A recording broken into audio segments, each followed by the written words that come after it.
Hello YouTuber, આજે હું તમારી માટે કંઈક અલગ જ વાનગી લઈને આવી છું. તમે રોજે કે આપણે બુધવારે મગનું શાક બનાવતા હોઈએ છીએ, એવી જ રીતે હું આજે કંઈક મગની અલગ વાનગી લઈને આવી છું. ફણગાયેલા મગની ચટાકેદાર સ્પેશિયલ એવી ભેળ. જે તમને ફણગાયેલા મગ એમને એમ ખાવા ના ગમતા હોય, ડાયટ ફૂડમાં આપણે ફણગાયેલા મગ ખાતા હોઈએ છીએ, જે આપણા શરીર માટે હેલ્ધી હોય છે. એટલે તમને જો નકરા ફણગાયેલા મગ ના ગમતા હોય, બાફવા પડતા હોય કે મીઠું નાખવું પડતું હોય, તો તમે આ હું વાનગી લઈને આવી છું એવી રીતે પણ તમે ખાઈ શકો છો. એમાં ડુંગળી, ટમેટું, કાકડી એવા ઝીણા ઝીણા કટ કરી લેવાના. કોઈ ગાજર, કેપ્સિકમ જે તમારે એડ કરવું હોય એ એડ કરી શકાય. ખાલી તેલનો ઉપયોગ કરવાનો થતો નથી, કેમ કે તેલનો ઉપયોગ કરશું તો એ ડાયટ નાસ્તામાં ના ગણાય, કેમ કે આપણે ડાયટ નાસ્તામાં ઓઇલ ફ્રી વસ્તુ ખાતા હોઈએ છીએ. હું તમારી માટે અલગ અલગ વાનગીઓના વિડીયો લાવતી હોઉં છું, તો મારી ચેનલને લાઇક, શેર એન્ડ સબસ્ક્રાઈબ કરો, કોમેન્ટ કરો, અને આવી રીતે હું મારા વિડીયોને જોતા રહો અને આગળ વધારતા રહો.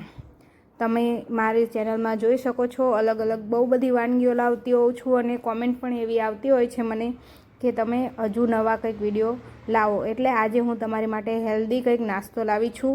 તમે જુઓ આગળ મેં ટમેટું અને ડુંગળી ઝીણા કટ કરી લીધા છે. આવી જ રીતે તમારે આ વેજીટેબલમાં કોઈ પણ વેજીટેબલ તમે લઈ શકો છો.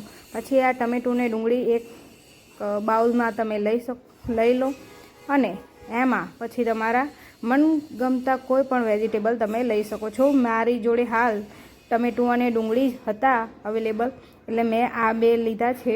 તમે આને બહુ બધી અલગ અલગ રીતે ફણગાયેલા મગ તમે ખાઈ શકો છો. 2 દિવસમાં ફણગાઈ જાય છે.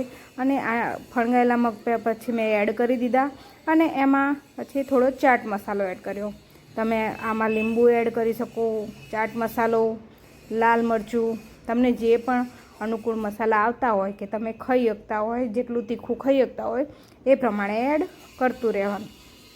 સ્વાદ પ્રમાણે આપણે લીંબુ પણ નીચવી દઈશું, અને આને સારી રીતે મિક્સ કરી લઈશું. જો ઉનાળાની ઋતુ હોય તો આમાં કાચી કેરી પણ આવતી હોય છે, એટલે તમે આમાં કાચી કેરી પણ એડ કરી શકો છો. અવનવા વિડીયો લાવવા માટે મને કોમેન્ટ કરો અને મને ફોલો કરો. તમે મને કહેતા રહો કે હું કેવા વિડીયો લાવું તો તમારા હેલ્પફુલ થશે. હું આ વસ્તુ એટલા માટે લાવી છું કે આપણા સેહત માટે સારી છે. આ વસ્તુ તમે આ ડબ્બામાં છોકરાઓને પણ ભરીને નાસ્તામાં સવારમાં આપી શકો છો, જેથી સ્કૂલ પણ લઈ જવામાં હેલ્પફુલ રહે. આ જો એકદમ ચટાકેદાર આપણી વાનગી તૈયાર થઈ ગઈ છે. કંઈ પણ વાર પણ ના લાગે, ખાવામાં પણ હેલ્ધી, અને છોકરાઓને પણ ખાવામાં મજા આવે. Thank you.